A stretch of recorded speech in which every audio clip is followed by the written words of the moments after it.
Hello दोस्तों, आप सभी का यूट्यूब चैनल एनसीईआरटी एजुकेशन 47 में स्वागत है। दोस्तों, मेरा नाम है राहुल। आज मैं आपको पढ़ाऊंगा कक्षा 11 का फिजिक्स। उसमें जो लेसन नंबर 1-2 है, मात्रक, मापन तथा त्रुटि।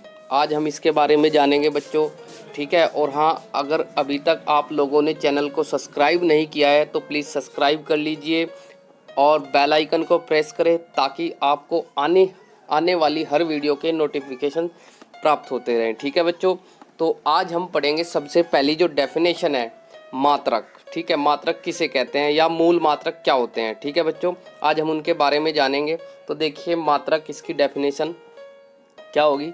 वह सर्वमान्य मात्रक जिसका उपयोग किसी भौतिक राशि की तुलना के लिए किया जाता है, ठीक है बच्चों, उस भौतिक राशि का मात्रक कहलाता है, ठीक है।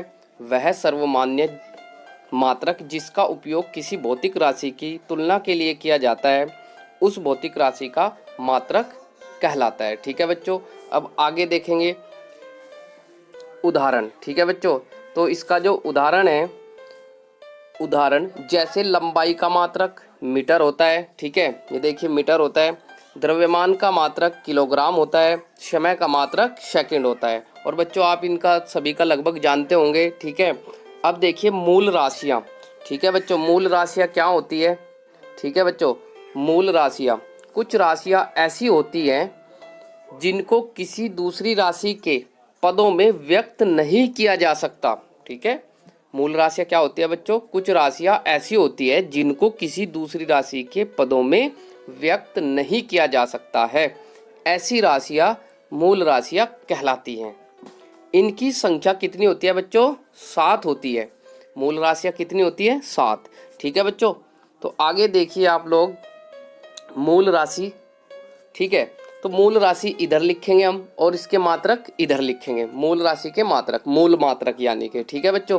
तो पहली जो मूल राशि है बच्चों, याद रखना है लंबाई, और इसका मात्रक जो होता है मीटर, ठीक है। और मीटर की विमा आप लोग क्या लिखोगे भाई, एल, ठीक है भैया, एल लिखोगे।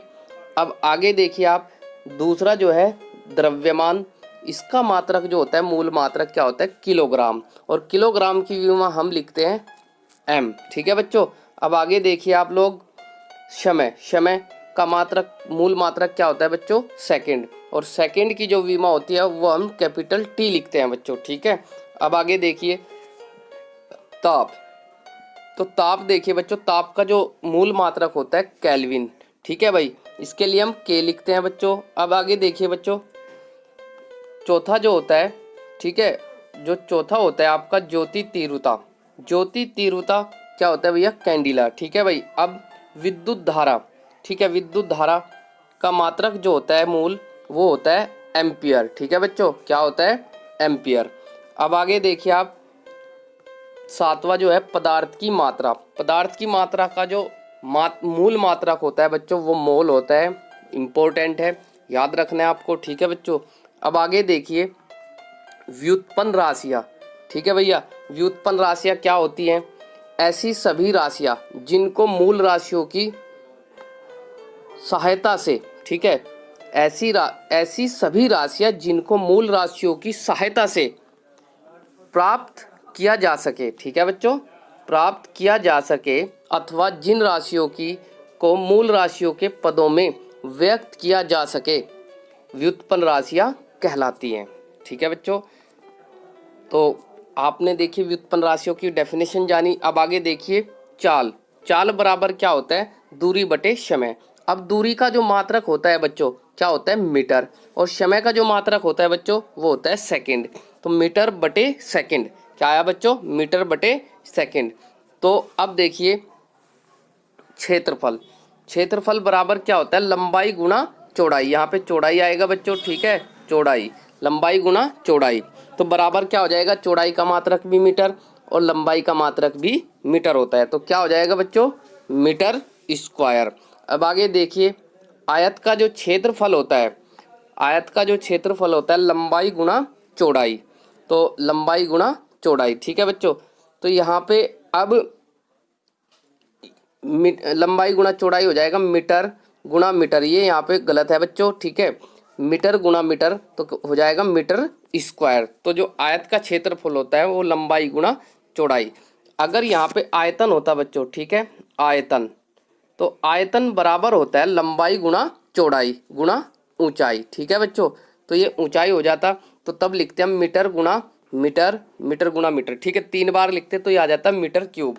तो आयतन का जो मात्रक होता है वो होता है मीटर क्यूब, ठीक है बच्चों। अब आगे देखेंगे, आगे देखिए आप लोग दाब, ठीक है बच्चों। तो दाब का जो फॉर्मूला होता है, दाब बराबर बल बटे क्षेत्रफल, ठीक है बच्चों।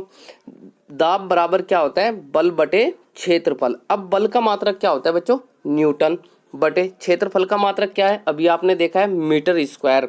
तो जो दाब का मात्रक होगा बच्चों वो होता है न्यूटन मीटर स्क्वायर। अब आगे देखिए आप मात्रकों की पद्धतियाँ, ठीक है बच्चों। तो मात्रकों की जो पद्धतियाँ हैं बच्चों उसकी डेफिनेशन देखिए, कलांतर के मापन हेतु भिन्न भिन्न देशों के वैज्ञानिक मात्रकों की अलग अलग पद्धतियों व पद्धतियों का उपयोग करते रहे हैं, ठीक है। ये पद्धतियाँ निम्न प्रकार हैं, ठीक है भाई। ये पद्धतियाँ क्या होती है दोबारा से देखेंगे, इंपॉर्टेंट है ये भी बच्चों। कलांतर के मापन हेतु भिन्न भिन्न देशों के वैज्ञानिक मात्रकों की अलग अलग पद्धतियों का उपयोग करते रहे हैं। अब वे पद्धतियाँ हैं क्या, ठीक है, 3 पद देखिए आगे मैं आपको बताऊंगा ये पद्धतियाँ क्या है। पहली पद्धति जो है बच्चों CGS पद्धति। CGS पद्धति होती क्या है, C का मतलब होता है सेंटीमीटर, G का मतलब होता है ग्राम और S का मतलब होता है सेकंड, ठीक है बच्चों। याद रखना है आपको CGS का मतलब क्या होता है सेंटीमीटर, G का मतलब ग्राम और S का मतलब क्या होता है बच्चों सेकंड। अब देखिए इसकी डेफिनेशन जानेंगे। इस पद्धति में लंबाई का मात्रक सेंटीमीटर, द्रव्यमान का मात्रक ग्राम, ठीक है बच्चों, तथा समय का मात्रक सेकंड होता है। CGS पद्धति में बच्चों लंबाई का मात्रक क्या होता है सेंटीमीटर, द्रव्यमान का मात्रक क्या होता है ग्राम, समय का मात्रक होता है सेकंड। अब आगे देखिए आप, ये CGS पद्धति हो गई। अब MKS पद्धति, ठीक है बच्चों। MKS पद्धति क्या होती है, इस पद्धति में लंबाई का मात्रक मीटर, द्रव्यमान का मात्रक किलोग्राम, समय का मात्रक सेकंड होता है, ठीक है बच्चों। देखिए M का मतलब किलोग्राम, ठीक है, और S का मतलब बच्चों सेकंड होता है, ठीक है। M का मतलब यहाँ मीटर लिखेंगे और K का मतलब क्या होता है बच्चों किलोग्राम, S का मतलब होता है सेकंड, ठीक है बच्चों। ये देखिए यहाँ पे लंबाई का मात्रक क्या लेोगे बच्चों आप मीटर यानी कि M, और द्रव्यमान का मात्रक किलोग्राम यानी के K, ठीक है बच्चों। अब मात्रक जो समय का मात्रक क्या होता है बच्चों सेकंड, सेकंड का मतलब क्या होगा S, ठीक है, MKS। तो ध्यान रखना है बच्चों आपको। अब आगे देखिए आप, ठीक है बच्चों, इसमें देखिए FPS पद्धति, FPS पद्धति, इस पद्धति में लंबाई का मात्रक फुट, ठीक है, F का मतलब फुट, द्रव्यमान का मात्रक पौंड, P का मतलब पौंड होता है भाई, तथा समय का मात्रक सेकंड होता है। तो याद रखना है बच्चों F का मतलब होता है फुट, किसका मात्रक लंबाई का, और P का मतलब क्या होता है भाई द्रव्यमान का मात्रक होता है पौंड, तथा समय का मात्रक होता है सेकंड। याद रखना है बच्चों आपको, कहीं भी बहुविकल्प में पूछ लेता है एग्जामिनर, ठीक है। यानी कि जो P है वो पौंड है, और पौंड किसका मात्रक होता है FPS पद्धति में द्रव्यमान का, ठीक है बच्चों। तो यहाँ तक आशा करता हूँ आपको समझ आ रहा होगा, ठीक है। अब आगे देखेंगे आंकिक प्रश्न। तो आंकिक प्रश्नों के लिए कुछ सूत्र है इंपॉर्टेंट, लोगरिथम बेस, ठीक है। तो देखिए बच्चों log m गुणा n क्या होता है, log m गुणा n बराबर होता है log m plus log n। याद रखना है बच्चों, कैलकुलेशन में काम आएगा ये। log m इंटू n बराबर होता है log m plus log n, ठीक है बच्चों। तथा दूसरा जो है log m बटे n बराबर होता है log m minus log n, ठीक है बच्चों, ये होता है। अब आगे देखिए, यदि log m की पावर n हो, ठीक है भाई, यदि log m की पावर n हो तो ये जो n होता है बच्चों, ठीक है, ये n log की गुणा में आ जाता है, ठीक है, n इंटू ये शुरू में आ जाता है यहाँ, ठीक है बच्चों, log m की पावर n बराबर क्या हो जाता है, n इंटू लॉग m। ये याद रखना है बच्चों, बहुत काम में आते हैं फॉर्मूले, ठीक है। अब देखिए जो आपके लेसन में है प्रतिशत त्रुटि, तो प्रतिशत त्रुटि का जो फॉर्मूला होता है वो क्या होता है बच्चों, delta r upon r into 100। याद रखना है प्रतिशत त्रुटि कैसे निकालते हैं, डेल्टा r अपॉन r गुणा 100, तो ये प्रतिशत त्रुटि का फॉर्मूला होता है। अब आगे देखिए बच्चों, अब आगे देखिए, इस पर एक न्यूमेरिकल करेंगे हम, ठीक है। प्रतिशत त्रुटि का, पैंच मापी द्वारा किसी भौतिक गोले का व्यास मापने में, ठीक है, व्यास मापने में प्रतिशत की 2%, कितनी प्रतिशत, 2% की त्रुटि होती है। गोले के आयतन, ठीक है, गोले का आयतन देखिए यहाँ पे, गोले के आयतन की गणना प्रतिशत त्रुटि ज्ञात कीजिए, ठीक है भाई। गोले की के आयतन की गणना की प्रतिशत त्रुटि ज्ञात कीजिए, ठीक है बच्चों। तो हम अब इसमें देखिए, व्यास में, गोले का जो व्यास है उसमें कितने प्रतिशत त्रुटि है भाई, 2% की त्रुटि, ठीक है। अब प्रतिशत त्रुटि का फॉर्मूला क्या होता है, डेल्टा r अपॉन r गुणा 100, अभी मैंने बताया। अब त्रिज्या में त्रुटि कितनी है भाई, त्रिज्या में त्रुटि कितनी आ जाएगी, 2%, ठीक है भाई। अब डेल्टा r अपॉन r गुणा 100 बराबर 2%, ठीक है भाई।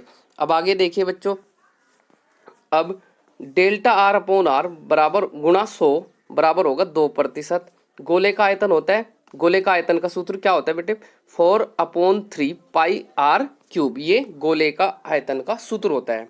अब गोले का आयतन क्या हो जाएगा, इसमें त्रुटि कितनी आ जाएगी, डेल्टा v अपॉन v गुणा 100 बराबर 3 into delta r upon r, ठीक है बच्चों, गुणा 100, ठीक है भाई। अब यहाँ पे 3 झुका तू, अब डेल्टा r बटे r गुणा 100 कितना है भैया, 3 गुणा 2, ठीक है बच्चों, ये आ जाएगा। अब इसमें मल्टीप्लाई कर देंगे, 3 दूनी 6, तो इसकी ये प्रतिशत त्रुटि आ जाएगी, ठीक है बच्चों। तो बच्चों आशा करता हूँ आप सभी के समझ में आया होगा। तो देखिए इधर ये जो डेल्टा r अपॉन r है, आप थोड़ा नोट्स में देख लीजिए, जो log x का फॉर्मूला होता है, ठीक है, log x का उकलन क्या होता है, 1/x। अब इसी प्रकार इसका देखें, log v ले लेंगे हम, 4/3 पाई log r क्यूब हो जाएगा, तो 3 कहाँ आ जाएगा भाई, शुरू में आ जाएगा, ठीक है। तो log m की पावर n का काम कर रहा है, तो ये 3 कहाँ जाएगा शुरू में, तो 3, तो log r बचेगा, तो बराबर क्या हो जाएगा, 3 डेल्टा r अपॉन r, यानी कि डेल्टा v अपॉन v बराबर हो जाएगा 3 डेल्टा r अपॉन r, ठीक है बच्चों। तो ये हो जाएगा। अब ये आपकी प्रतिशत त्रुटि आ गई यहाँ पे 6%, ठीक है बच्चों। तो आपको ऐसे करना है। आशा करता हूँ आप सभी के लिए वीडियो हेल्पफुल रहे, ठीक है, और आपकी अच्छे से समझ में आए। तो बच्चों घर पर ही ऐसे ही स्टडी करते रहिए, ठीक है। तो आज के लिए हम इतना ही रखेंगे, मिलते हैं नेक्स्ट वीडियो में। थैंक यू वेरी मच, जय हिंद, जय भारत, थैंक्स फॉर वॉचिंग।